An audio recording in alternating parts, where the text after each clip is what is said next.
Hello guys, welcome back to my YouTube channel. आज की video में मैं एक बहुत ही मेन टॉपिक डिस्कस करने वाली हूँ जो कि है डायबिटीज़, जिसको हम हिंदी में मधुमेह भी बोल सकते हैं। ये एक बहुत कॉमन डिजीज़ है। तो हम इसकी डेफिनेशन देख लेते हैं। डेफिनेशन क्या होती है? A serious disease in which a person can not control the level of sugar in the blood. इसमें जो पर्सन की बॉडी होती है उसमें जो शुगर लेवल होता है वो कंट्रोल नहीं हो पाता है। शुगर लेवल कहाँ कंट्रोल नहीं होगा? जो ब्लड है बॉडी का उसके अंदर शुगर लेवल कंट्रोल नहीं होगा। डायबिटीज़ जो है वो 2 टाइप्स के होते हैं। First one is diabetes mellitus and second one is diabetes insipidus. Diabetes mellitus definition: it is the condition in which carbohydrate metabolism disturb due to insufficient secretion of insulin hormone. इसमें क्या हो जाएगा कि जो insulin hormone होता है जो कि पैनक्रियास से सिक्रीट होता है वो ही कम हो जाता है।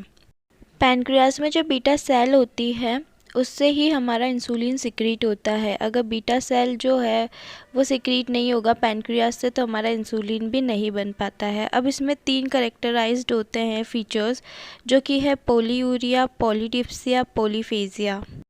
पॉलीयूरिया जो होता है ज़्यादा यूरिन सिक्रीट होना, पॉलीफेजिया पॉलीडिप्सिया ज़्यादा भूख लगना, ज़्यादा प्यास लगना। डायबिटीज़ मेलाइटस अब है 2 टाइप्स के होंगे। First is IDDM, insulin dependent diabetes mellitus.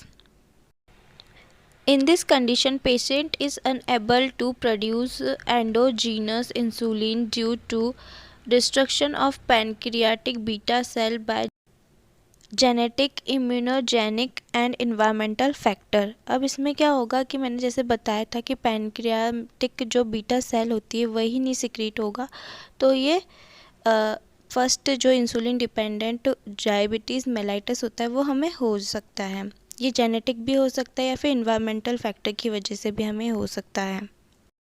5 से 10% केसेस में हमें डायबिटीज़ टाइप 1 देखने को मिलता है। इट हैज़ सडन ऑनसेट, इसका एक सडन ऑनसेट होता है जो कि 30 ईयर्स के पहले पहले हो जाता है, यंग एज के अंदर होता है। इंसुलिन थेरेपी इज़ नेसेसरी, इसमें हमें जो है इंसुलिन की थेरेपी लेनी बहुत ज़्यादा इम्पॉर्टेंट है। Type 2 NIDDM, non-insulin dependent diabetes mellitus. It results from a decreased sensitivity to insulin, insulin resistance, or from a decreased amount of insulin production. इसमें जो है जो इंसुलिन का प्रोडक्शन है वो कम हो जाता है। इंसुलिन प्रोड्यूस तो होता है पर इसमें जो अमाउंट है वो कम हो जाता है। और टाइप 1 में क्या था, इंसुलिन प्रोड्यूस नहीं हो पाता है। डिफरेंस ये है दोनों में। Exercise and with oral hypoglycemic agents are needed.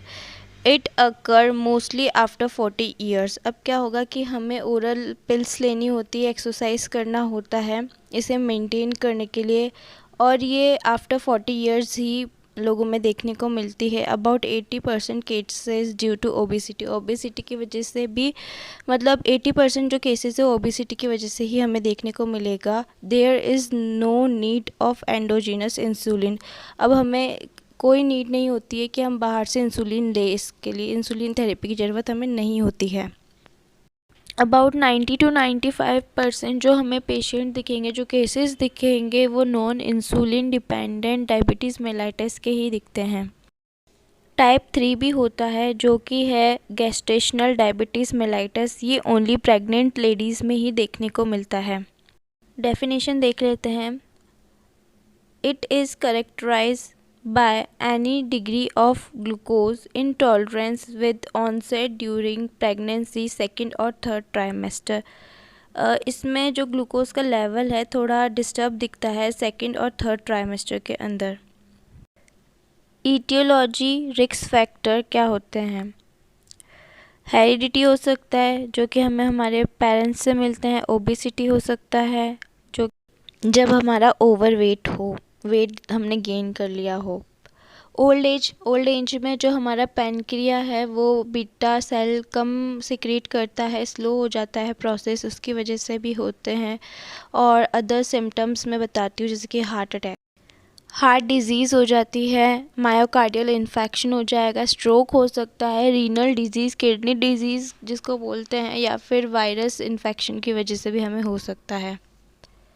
Clinical manifestation हम साइन और सिम्टम्स को बोलते हैं। इसमें 3 मेन साइन होते हैं, बाकी तो हमको देखने को हर एक डिजीज़ में मिलेंगे। पोलीयूरिया, पॉलीडिप्सिया, पॉलीफेजिया, ये सिर्फ हमें डायबिटीज़ मेलाइटस के अंदर तीनों एक साथ मिलेंगे। Diagnostic evolution, blood glucose level test करवा सकते हैं, फास्टिंग प्लाज्मा ग्लूकोज करवा सकते हैं, डिटेक्शन ऑफ कॉम्प्लिकेशन करवा सकते हैं, या फिर साइन सिम्टम्स में से या फिर अपने हेरिडिटी वगैरह मतलब हिस्ट्री कलेक्शन से हमें पता चल सकता है। डायबिटीज़ की वजह से हमें बहुत सारे कॉम्प्लिकेशंस हो सकते हैं, जैसे कि किडनी डिजीज़, न्यूरोपैथी, एथेरोस्क्लेरोसिस जो कि हार्ट में होता है, इन्फेक्शन। डायबिटीज़ मेलाइटस को कैसे प्रिवेंट एंड कंट्रोल कर सकते हैं? Prevention is depend upon 3 factor: dietary management, exercise और इंसुलिन थेरेपी। डाइटरी मैनेजमेंट में हम अपना खान पान देख सकते हैं, उसके बाद एक्सरसाइज कर सकते हैं, इंसुलिन थेरेपीज़ ले सकते हैं, और 8400 किलो जूल आउटलाइन डाइट हमें डेली मेंटेन करनी है। डायबिटीज़ मेलाइटस का medical management: insulin injection should be given according to the blood sugar level. अगर शुगर लेवल मेंटेन नहीं हो पा रहा है तो हम इंसुलिन का इंजेक्शन दे सकते हैं बिफोर हाफ आवर एंड मील। अब क्या हुआ, खाना खाने के आधे घंटे पहले हमें इंसुलिन का इंजेक्शन लगाना होता है। हाइपोग्लाइसेमिक ड्रग्स दे सकते हैं, उसके बाद मेटफॉर्मिन दे सकते हैं, और भी बहुत सारी ड्रग्स है जो कि आपके फार्मा में कवर हो जाएगी।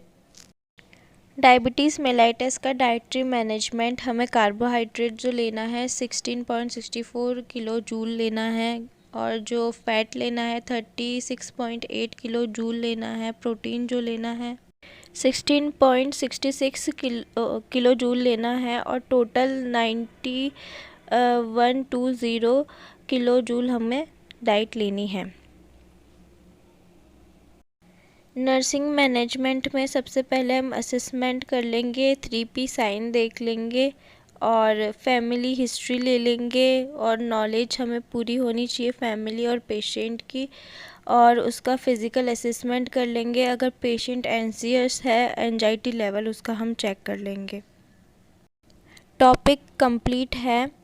Thank you for watching. Please like and subscribe my channel, और इन द नेक्स्ट वीडियो हम इसका टाइप 2 डिस्कस करेंगे जो कि है डायबिटीज़ इंसिपिटस।